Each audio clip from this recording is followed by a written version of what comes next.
Normally healing refers to physical healing, which is wonderful too, but the deeper healing is a healing of your consciousness, the healing of the fragmented consciousness, the healing of the suffering that arises when you completely identify with mental emotional streams that come to you, they take you over.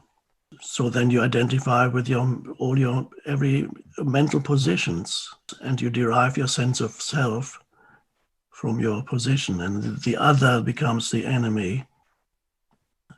As you awaken out of that, it does not mean that you no longer have any mental positions.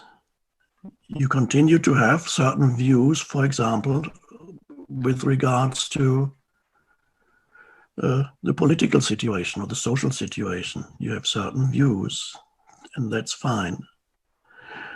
It would be virtually impossible to say, I'm now giving up all my viewpoints completely. I'm no longer having any viewpoint.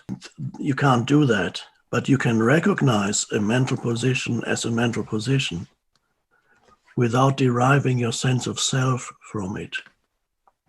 And if you're unconscious, which means you're identified with your mental positions, then when anybody questions your mental position with an opposite mental position, the person becomes your enemy.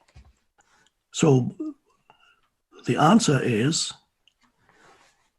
to become aware of the positions that your mind is taking and saying, well, this is my position. You can then have a discussion with someone without making the other into an enemy, without attacking the other, either emotionally, mentally, or even physically in the case of very unconscious people. And this is where the healing also comes in. Healing is really to be restored to wholeness,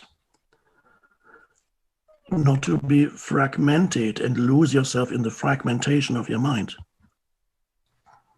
Then you can have the thoughts, but the thoughts exist within a greater wholeness, which we could call the awareness. And your identity lies in the awareness, the presence, the consciousness, not in the position of the mind. Then you can still have your position, but you're no longer threatened in your sense of identity if somebody questions your position or contradicts.